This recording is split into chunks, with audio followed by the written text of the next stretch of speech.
do have the honour of introducing our lived experience speaker. So we've got the lovely Subha joining us now, who's going to talk about her experience, and then there will be plenty of time for a Q&A as well. So over to you. Thank you so much. Thank you, Phillippa. And let me start with a thank you note to the Encephalitis International for having me here today to share my experience. So let me share my screen and then get started. Just give me a hint once you can see my screen. That's fine, thank you. Perfect. Thank you. So welcome once again. And I'm Subha from Bangalore, India. And I'm here to take you through my journey of encephalitis. I would really call it a journey between life and death. So I would welcome all of you to traverse with me, first to know who I am, and then to really traverse with me on the unknown activities that happened and the struggle between me versus me, and how did I really find light at the end of the tunnel, and then what's my journey all about. So like I said, I'm from Bangalore, India, and I'm often referred to as a cheerful lady with a smile.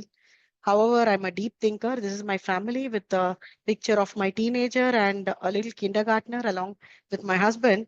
And most often, I like to spend time with the nature. I'm a deep thinker of life's philosophy, and I'm a career-centric woman. This is a picture from my office.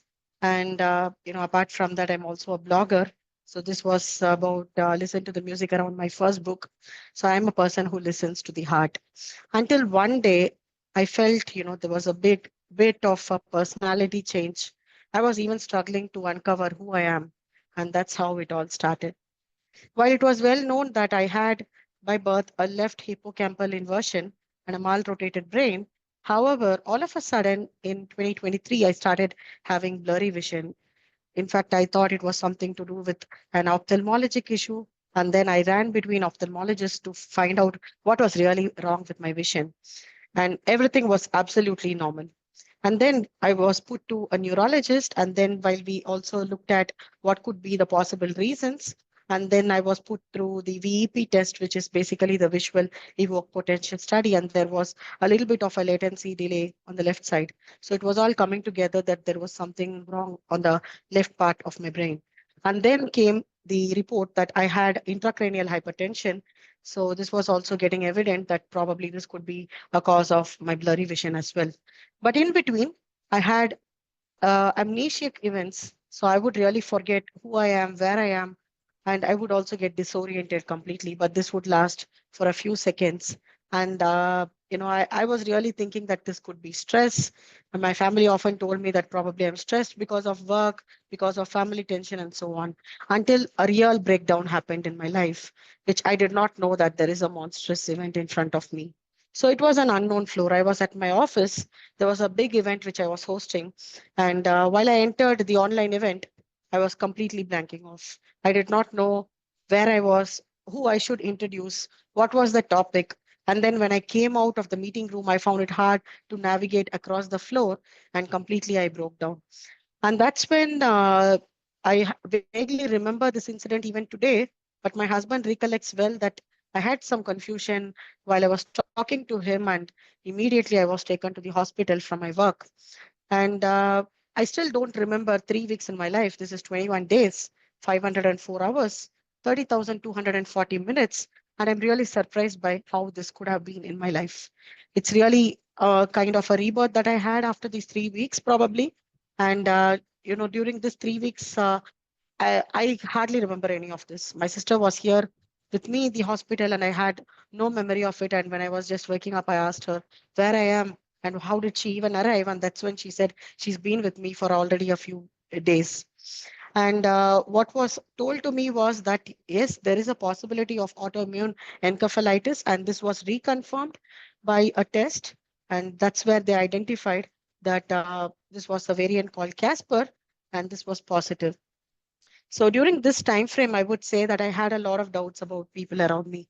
I wanted to sit in the dark. I didn't want to see people around.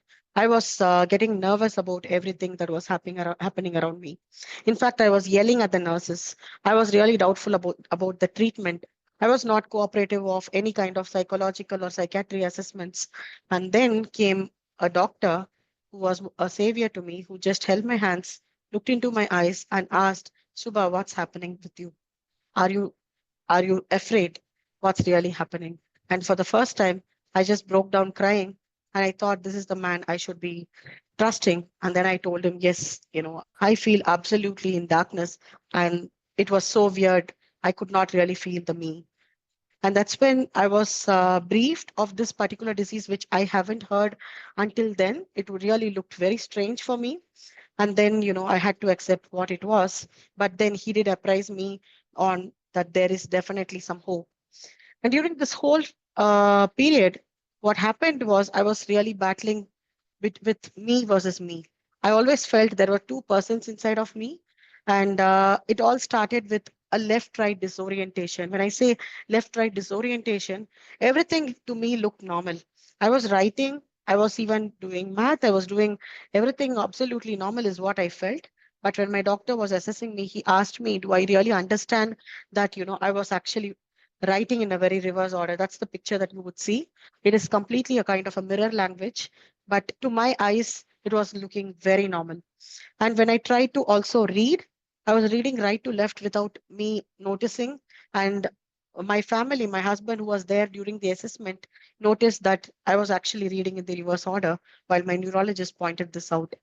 And then while I was asked to do simple math, I was not able to perform it. I felt there was something wrong, but I could not understand what. And then the calculator always referred that my calculation is wrong. And then I understood that probably when my doctor was trying to explain that I had a left right disorientation, it was hard for me to accept. And this is the picture of India, which I had drawn. And currently, when I look at it, I'm really, laughing on how can I even draw this?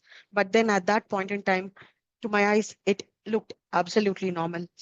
So the left right disorientation was making it very hard for me to live a normal life. I was not getting back to work. I took a medical break because in my job, I was often, doing a lot of mathematical calculation, financial assessments, and so on. So I was not really getting confident to get back to my work. And with this came a lot of memory issues as well. I would literally forget a lot of things, very simple activities at home. And my daughter was often reminding me that, probably this is not me. And I was completely amnesic of these events. And to add on, I just had a dissociative spell. It looked as if I was at the hospital, but I was at home. And when I'm at home, I felt I was at the hospital. I would always feel that my doctor just visited me, he just spoke to me, and then he just left. I would always say this, but then I would get to know, no, I'm at home, I'm with my family, and it's not a hospital. However, I would always get into this kind of a visual and even auditory hallucination. And until this time, all this was just in papers. I just have heard, but never experienced this. So the first time I felt like experiencing a real horror movie within myself. And then came the PET MRI report, which clearly showed that there is a reduced FDG uptake on the left side of the brain. And this was again getting clearer and clearer that the autoimmune encephalitis was just playing games with my brain. And throughout this whole journey, I felt that I was becoming a very different person from the period when I was always looked up as a strong lady at work. I started losing my emotions. I started losing myself. But however, I knew that there was light at the end of the tunnel. I was administered with IV methylprednisone, and I was also put to IVIG 5 cycles. And I would always get better. For about 6 months, I would feel stable, but all of a sudden, I had a relapse. And I was already on oral steroids as well. And since I had a relapse, it was escalated with monoclonal antibodies, which is rituximab. And during this whole period, I faced a lot of difficulties. It was instability in walk. I had double vision, was not able to read well, write well. I was not able to comprehend things. Very simple reading. I would not be able to read 2 lines to even comprehend what the meaning was. And apart from that, physically also, I was putting on a lot of weight. Over 20 kgs of weight gain is in about 2 to 3 months. And very severe muscle weakness that made it very difficult for me to move. And in a funny way, I should say that my phone was not recognizing myself. It was just telling me face was not recognized again and again. And during this whole period, it was very stressful also emotionally. And I would kind of get into periods of highs and lows. And what so happened to add on to the complexity was an MRSA attack. Since my whole immune system was compromised, I had an attack of MRSA, which was very toxic. And this developed an abdominal abscess, which was really 5 inches deep and 5 inches long. And during this period, I had to undergo a surgery. And after the surgery, it took me about 10 weeks of recovery period. And during this period, I again had a relapse. So, this time it was even more severe with dissociative spells for a longer period. And I was not really cooperative, with my family or at the hospital. I was getting so confused. And when I was at the hospital, I refused to see anybody. And what I understood was I was even trying to run outside the corridor. This was exactly what was happening. So I literally felt that there were thousands of bugs inside my brain trying to attack me all the time. And, I just felt a loss of hope. I thought I have to simply give up. And that's exactly where I started feeling emotionally down. I had symptoms of bipolar. I had symptoms of schizophrenia. I had symptoms of depressive episodes and whatnot.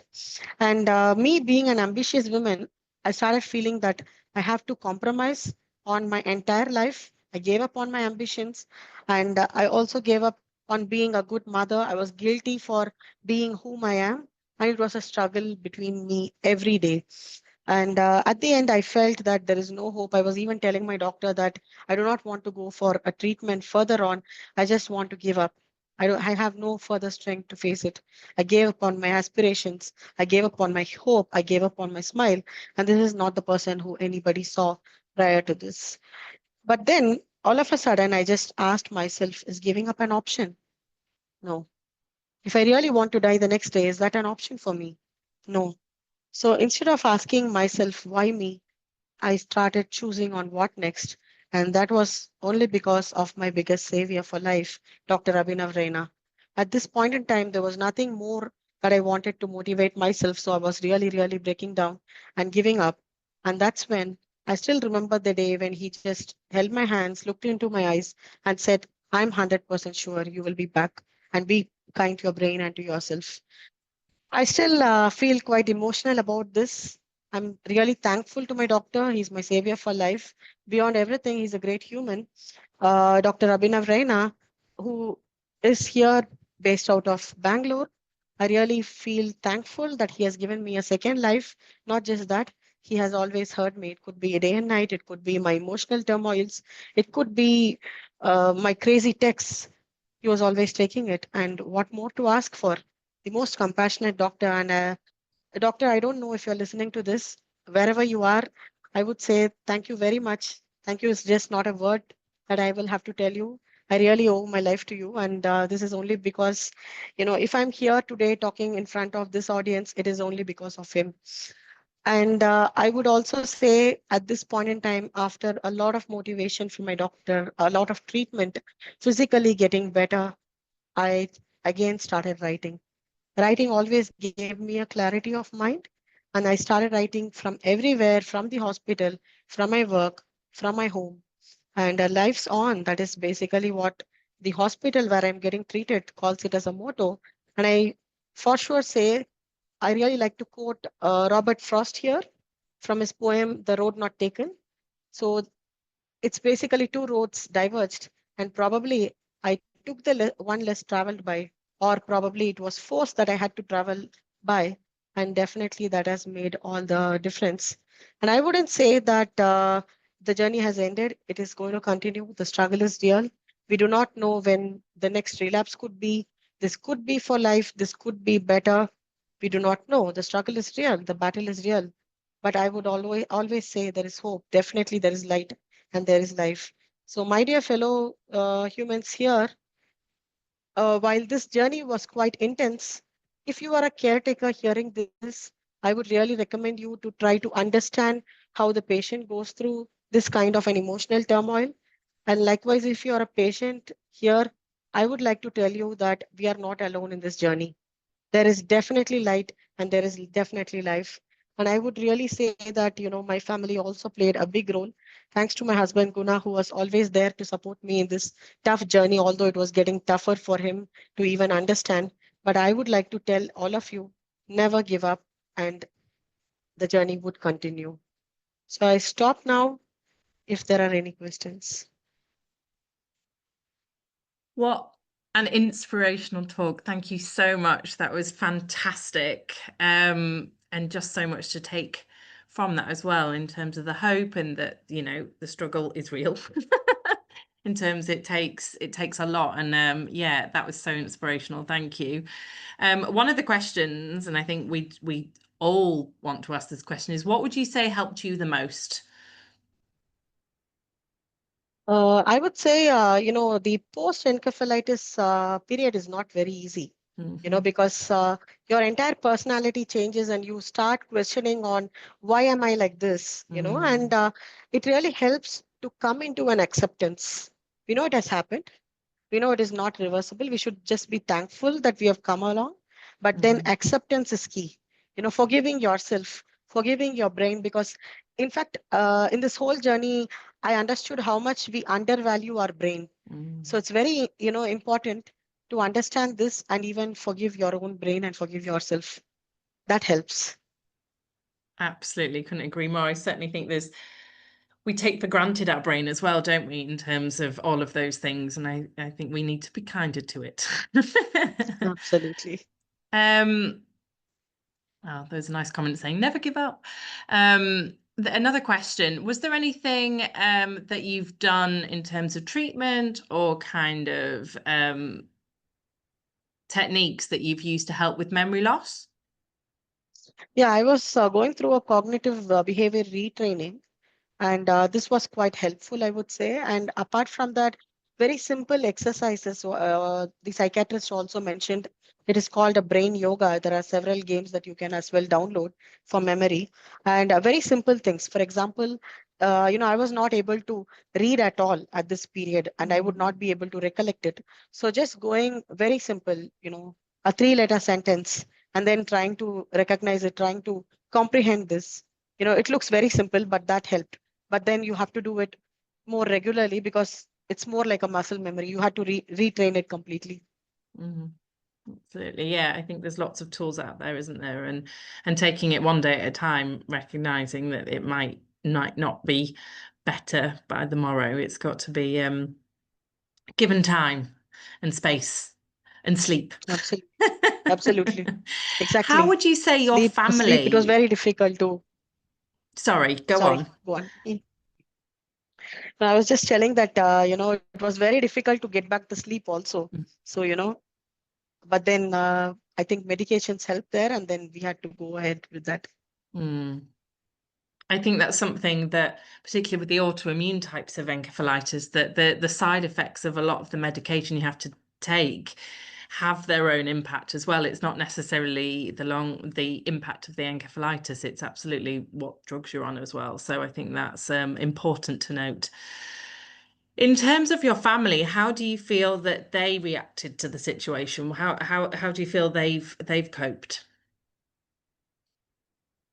Yeah, at the beginning, it was very difficult for them to understand the whole disease because the day of the breakdown, it was more of a memory issue. And then, I was getting nervous of every little thing around me.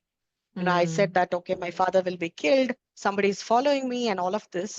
So they first thought that probably, I was getting into a kind of a psychiatry issue. And then when the whole point of encephalitis came in, it was very helpful that my doctor helped my family to understand that. And then they understood that, okay, it is something to do with the physical ailment of the brain. And, I would say even now, I wouldn't say 100% they are able to comprehend it. They are very supportive, I would say. However, it's hard for me to explain even now because I do have those spells like a bipolar. All of a sudden, I go down on my emotions and depressive phase. It's hard for me to even explain till now. For example, they would always say that, everything is good. Now you are getting back. Why would you cry? Yeah. But then it was very difficult. But the coping mechanism for them was, that they saw me slowly, getting back to my life, although it's not 100%, one day at a time, from what I was 1.5 years back to now. So, slowly, I think it was more of an awareness building at the family, which was more needed. Fab, thank you. One of the questions online is a survivor themselves, and it took a while to distinguish reality for them. How did you get to the point when you're in that paranoid state to trusting the reality and trusting that doctor? And how do you feel you got to that stage? That was a very, very long and intense journey. In fact, I was not trusting anybody at all at that point in time. Like I said, I would get a visual and auditory hallucination. So sometimes I would just feel that I'm at the hospital and I'm at home. When everyone around me tells that you're at home, I would just get crazy on them and just shout at them. And my doctor often, reiterated this message that, Shubha, you have to trust the close ones. They are not here to harm you. It was hard for me to really take it. But then step by step, at least, one person in the family I had to trust. And the struggle was more of separating what is real and what is unreal. Yeah. I still have this trouble. I wouldn't say I'm out of it completely. Right now, when I have those kind of spells, I'm really asking myself, is this real or is this unreal? Am I kind of, again getting into hallucination? I don't know. It's a real struggle. I don't have an answer for this directly, but all that mattered was a bit of trust. In fact, the first time I saw my doctor, I was also, not trusting him. I was feeling, oh no, I don't want to talk to this man. But then slowly with trust today, I would say that if I have to trust somebody in the whole world, it would be him. So, step by step, that trust building helped. And today, at least, I have very few people who I trust. And when I want to get reassured or when I want to really check if this is real or unreal, I try to ask them. That's the max that I could do. But it's very difficult, especially at work, because at work, you will not be able to show this vulnerability openly. So this becomes a very big challenge. Otherwise, in your close circle, at least you will trust your family. Yeah, no, absolutely. It absolutely comes with its own difficulties, and I suppose the memory of some of those hallucinations as well. It's hard to go, that wasn't real, and it's really hard to differentiate that as well. So yeah, really difficult. Absolutely. Marvelous. I am Exactly. conscious of time. So I will lots of comments saying how much and how great your talk was. So thank you very much once again. I will let you go now, and thank you for being part of today.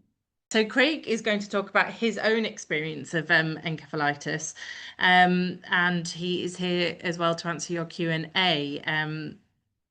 Any questions and etc. So yeah, over to you, Craig. Thank you so much.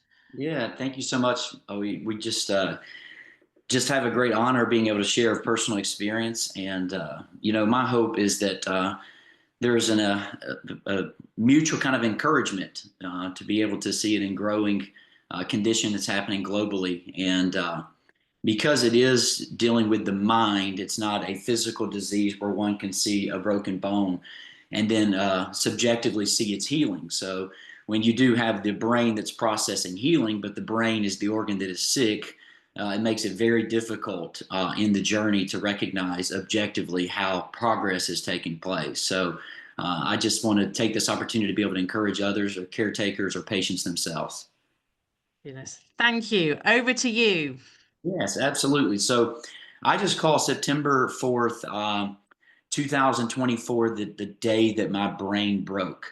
So I am almost to 8 months recovery. So just here in about a week, I will be 8 months recovery from viral encephalitis. So the professor from St. Johns Hopkins was brilliant, very, very informative, especially for those of us who are science nerds as well, to be able to see just the beauty, but yet the complexity of the 3-pound organ that is inside of all of our craniums.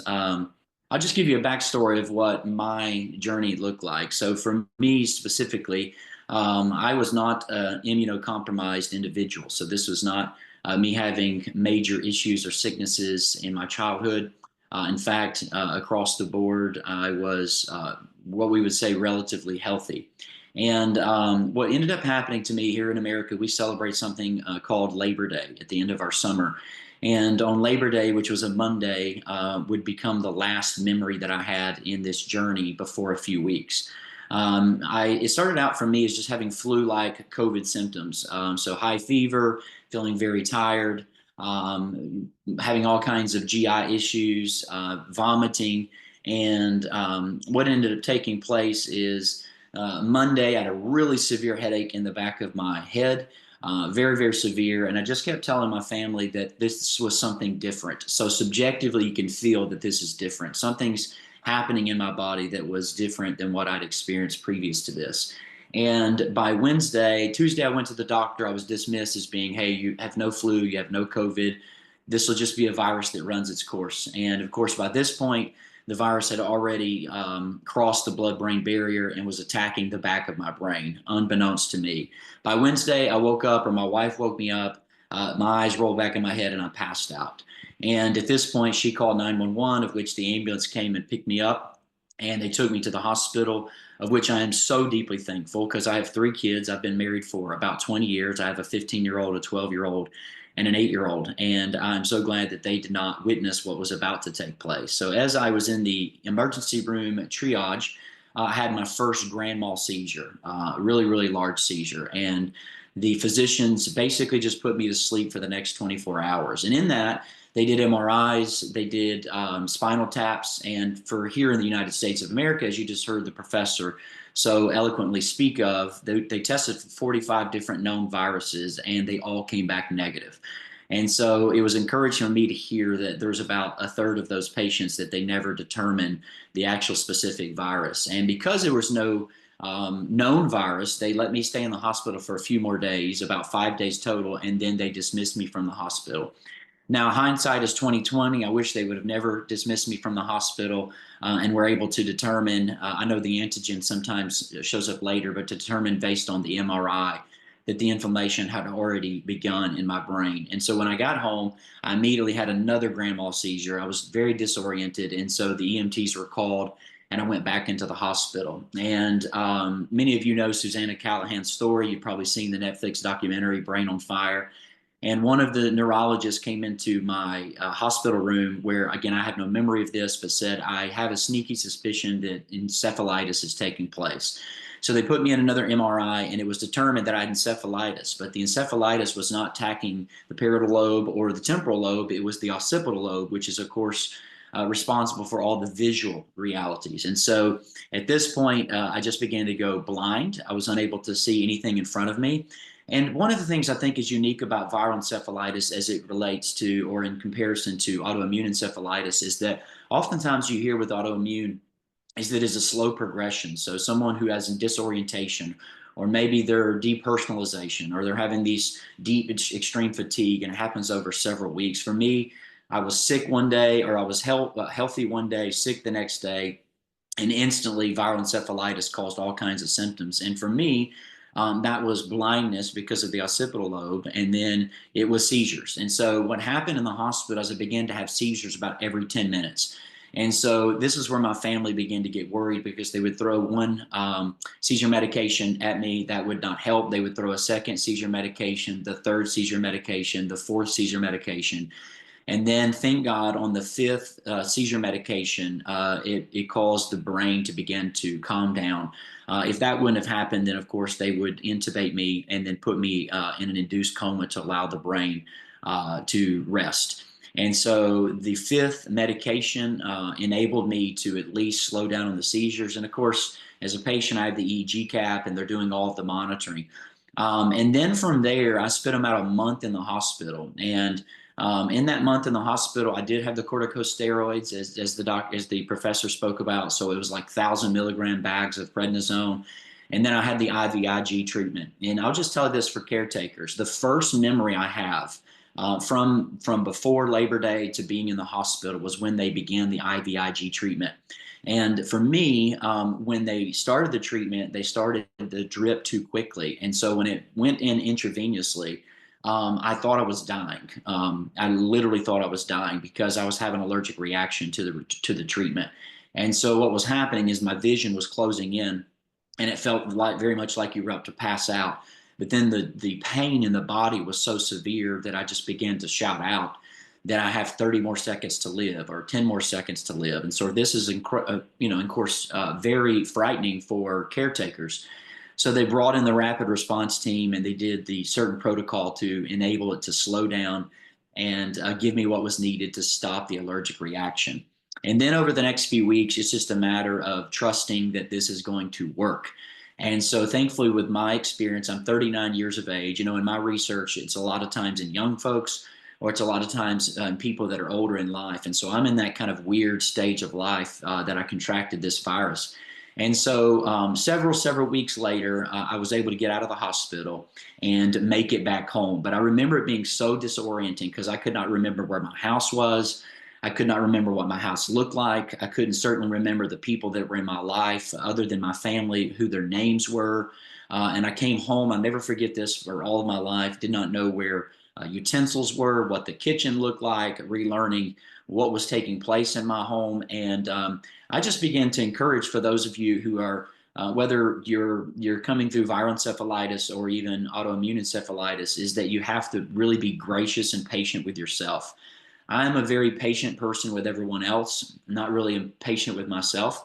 And so very early on, because they sent me home with more steroids, the steroids caused all kinds of issues. Like the doctor had mentioned about even the sores, I have a constant reoccurrence of these sores, the herpes complex. And so that, because of the suppression of the immune system, I had 13 different sores in my mouth. And then one of the things that I very rarely get to hear about from people's post-encephalitis recovery is the extreme night terrors and nightmares. Because of, I think, many of the side effects of the medication, this was the hardest part of my recovery. And now I'm 8 months in, and to this day, I have not had one night of sleep where I have not had incredibly vivid dreams. I mean, vivid dreams down to being able to see the color of someone's hair and being able to remember these dreams. And so they incited so much anxiety in me that I had to go back to the ER for panic attacks. And so it's just a long journey. Sometimes we want that journey of healing to happen overnight, but you have to really, really be patient with yourself. One of the things I always encourage folks now is I've joined several Facebook groups and other online groups to try to encourage other people, because I think that even though I had such incredible family members with support, I'm a very social person. If I would have had someone who had gone through encephalitis themselves and could be able to meet with me or talk with me and with great authority say to me, I know you think your life is gone and that your brain is forever lost and that you'll never recover, just hang on day by day. You have to take it minute by minute. In my worst days, I took it 10-minute segments. If I can make it 10 more minutes, rather than thinking a day, I would take it 10 more minutes. And if I could make it 10 more minutes, then I would take the next 10 minutes. And as a patient, you have to really do this resting and pacing. So just listen to your body. You don't want to stay completely immobile, especially if you deal with great anxiety, because the enemy of anxiety is activity. So you want to move. You don't want to be locked up internally. But you have to listen to the body, this resting and then pacing. Of course, one of the things that most people talk about is fatigue, the mental stamina and the mental endurance. I've just now began to go back to work, and the person that I was previous to encephalitis is not the person that I am post-encephalitis. I tell you, another wonderful thing to do for those of you who are caretakers or patients is to keep a daily diary. Now, I know a lot of you have a hard time writing. I had a hard time writing because of the tremors. So take your phone and dictate to your phone, because this will help you. Is that because you're subjective to the suffering, you don't realize how quickly you are improving or the ways in which you're improving. But if you can look back over a month or 2 months at your diary and how you felt day to day, it will serve as a great encouragement to you to say, hey, I'm actually improving. But just know that encephalitis recovery is not this way. The trajectory is like a couple steps forward and then maybe 3 steps back. And then you might take 4 steps forward and then 2 steps back. But you will see over the gradual trajectory that there is an increase in the healing journey. I think this goes without being said, but good nutrition. Meeting with my own neurologist, I was taking turmeric and anything I could do to try to quell inflammation in the body. Another thing that was very helpful for me is social interaction. I know so many people in their journey of recovery feel so isolated. And so it's great to have recovery groups. I know Encephalitis International has incredible peer groups. So social interaction helps you. We are relational beings. We're made this way. And so when we isolate ourselves, especially in recovery, that can make things extremely, extremely difficult. Be patient with yourself, as I spoke to earlier. I think what makes encephalitis sometimes so much more frustrating than other sicknesses is that it is an invisible disease. And so outwardly, you might be looking like you're improving very quickly, but inwardly, those of us who've been through this realize you feel inwardly differently than you appear outwardly. And so one of the things that's very frustrating is that people will see you, and as you're improving, they'll say to you, oh, for me, I'm Craig, the old Craig is back. And there is nothing more frustrating to hear than, oh, the old Craig is back, because you are changed. You know, in America, we have these euphemisms as if we're not supposed to age. You know, you look at a 65-year-old woman and say, you don't look a day over 45. But that's really an ignorant statement. We as humans are called to change. We grow older. And so for the person who's experienced encephalitis, we realize life is different. And so there's an acceptance. And I know that sounds weird maybe, but there's an acceptance of the new normal. You have to learn to love the new normal. You can't consistently think day by day, I'm going to get back to the old me. It's a journey. It's a suffering journey that transforms us and changes us. And then I tell you from my own experience that it gives you an incredible amount of empathy for people. And this is an empathy that you don't have to manufacture or make up. This is something that genuinely flows out of your own experience. For me as a child, I was so passionate about Dr. Carson, Ben Carson, one of the great neurosurgeons that was the first to separate conjoined twins at the head. And I never knew that I would have to experience encephalitis to love the brain even more. But it truly is a really, really incredible journey to go on. And if you are experiencing it or you're a caretaker, it's going to require a lot of patience for you, because one of the things that I read about in social boards and interaction boards that a lot of times does not get talked about with encephalitis is the sense of the inability to process information. So when I was in the hospital, the doctors would come in, and you as a patient want to understand what's happening, but you cannot process what's happening in the room. The brain cannot keep up. And so the doctor... Craig, we've lost your sound.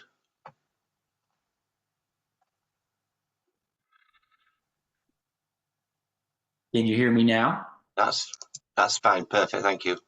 Okay. I would just say that as you are recovering, there is a difficulty in processing what's happening around you. So as an individual who is an advocate for the patient is to really be your best advocate. So when you go into your neurologist appointment, don't let him go 5 minutes in and out, but really seek to get your questions answered. But when you're recovering from encephalitis, you cannot get into a room and understand really what's happening. The processing of the brain is so much slower. So what I began to do is ask my spouse or my parent to say, hey, when they leave the room, you're going to have to explain this to me in a much slower pace, because the brain's ability to process, again, is so much slower than when you are in a healthy situation. And for me, I guess the last thing I say, and I'll take questions, is that the integration of my faith to my healing journey was the greatest part. For me, I'm a Christian. I'm a Jesus Christ follower. I'm actually a pastor of a Christian church. And so it's my belief theologically that God, when we call out to him, either he redeems in a way that is a complete removal or a redemption. And in my experience, is a redemption. It was Psalm 23, which is one of our great scriptures, is that essentially says some days we're going to live next to green pastures and still waters, and other times we're going to walk through the valley of the shadow of death. But with my integration of faith, it was a daily trust that Jesus Christ was going to continue to lead me through this process. And 7 months later, I'm still having residual issues. You know, with encephalitis, it's like you improve pretty quickly, 90%, and then the last 10% takes a long time. So even though my occipital lobe, I had an MRI last week, is showing inflammation going down in the brain, I'm still having visual disturbances where I will go blind for a minute or two. I'll have headaches in ways that I didn't have headaches. Thankfully for me, I've not developed epilepsy post recovery up to this point. So, but I'm still going down from 5 anti-seizure medications to 2 medications. And so each time as you wean off the medication slowly, because you'll experience emotional changes and behavioral changes very quickly if you come down off of those medications quickly. And so I just want to avail myself, for those of you who are with Encephalitis International or Facebook groups, to feel that you can have peer cooperation and encouragement, because daily I'm interacting with somebody about something of the condition or coming off the medication or the side effects of the medication. And so that's a little bit of my journey. I'm still in the journey, but we're on month 8 of the journey, and I could not be more grateful for just the opportunity to share today, and then also serve as just a fellow encouragement for those who are still suffering from this incredible challenge disease. So with that, I'll just pause and thank you again for allowing me to share. And any questions that anyone has, I will certainly answer. Well, that was amazing, and what a beautiful talk. Thank you so much, Craig. That was so appreciated. I loved the full overview, and 8 months in, it's great to see you so happy and healthy and on that recovery. I particularly noted, it was interesting. I always learn something new every time I hear somebody that's been through the experience of encephalitis, around using not just the diary element to kind of help memory issues and to kind of help with the scheduling and executive function, but to help showcase that trajectory of improvement. So being able to look back and go, well, 6 months ago, this is how I felt all the time, and now I feel like this. I think that's such a great tool to help people kind of understand they are recovering. It's just maybe not going as quick as everybody would like. Correct. So yeah, that was really interesting. I think you answered one of the questions that's come in, just around, what difficulties were you left with? You've mentioned you have some issues with your eyes. Is there anything else that you feel is kind of having a big impact for you at the moment? Absolutely. So for me, the occipital lobe was attacked, and so that seems even more rare. I think it's 1 in 100,000 ever get encephalitis. But when I reached out to Encephalitis International, I asked if you all had seen people that the leading neurologist that I see in Atlanta has never seen an occipital lobe encephalitis, and so it's hard to find the support to know what is naturally expected. So I think major visual disturbances have gotten better. I got my keys back so I can drive. So when you don't feel like that you're totally dependent on someone else driving, that can help tremendously. Headaches. So headaches, particularly the ophthalmologist between the eyes, and the nerve pain for me, and then fatigue. So just learning to pace yourself, just your brain is changed. And so I think those are main things. I think the other thing is just recognizing that if you are married or have family members, don't discount the suffering that they've gone through. And so just having great empathy that they love you deeply, and they've been through, though it's different subjectively, they've been through the same type of experience that you have. And to have, and if it's not a family member that is not very supportive, my prayer is that you can find some other bi-weekly support group that can really help you to find an encouragement mutually that what you're experiencing is not just unique to you. And that provides so much strength, especially in the early days of recovery, because you don't feel like you're ever going to recover. Yeah, absolutely. Such important points. Absolutely. There's a really good question here. What do you do to help you feel positive? Like what are your coping mechanisms to keep positive when you feel that hope is lost or you're too tired? Yeah, so I think I mentioned a little bit of that. But for me, faith is kind of the bedrock of my life. So for me, the positivity is that for me as a Christian, reading scripture, spending time in worship and prayer, I feel like the Lord has just done a very healing work in my life. And again, he's redeemed it to be able to share with other people that are suffering. So I would just say, first and foremost, that would be the primary way I would answer that. The secondarily to that is that sharing your story. Sometimes people get so scared or intimidated to share your story, but there's power in communicating your story, because even in the communication of your story, you will recognize the response of other individuals who have the ability to hear and understand. We live in such fast-paced life in Western society that listening is love. And so if you can find somebody that will listen to your experience, there is the relational reflection, a reciprocity that somehow will constantly keep you positive, because they're being able to communicate to you that, no, you are healing. I promise you, you're healing. You're looking better. You got this. You can continue on in this. But trauma, I see someone put on there, is a ripple effect. There's no doubt. It is a ripple effect for the folks that are around you. But yeah, I think that's the I guess, most straightforward way I would communicate or answer that question. Absolutely love the phrase listening is love. That's so nice. I love that. It's so true, you know, being heard, feeling understood. It's a really big thing. So yeah, love that. I'm going to use that. I'm Yeah, stealing absolutely. it. Feel free. Marvelous. And that brings us to a close for today. And this year's My Brain and Medicine. Just to reiterate, thank you all for being here, and it's such an interactive Q&A session today. So really, really appreciate everyone's input there. Just to say thank you again to our funders for the session. So the Lottery Fund for UCB for one of their funds, and the Stavros Niarchos Foundation. Thank you to all our speakers for giving up their time and sharing either their stories or their expertise with us today. It's always so appreciated that, you know, everyone's so busy, and taking time out is always appreciated. There is a feedback form that's just been popped into the Q&A section.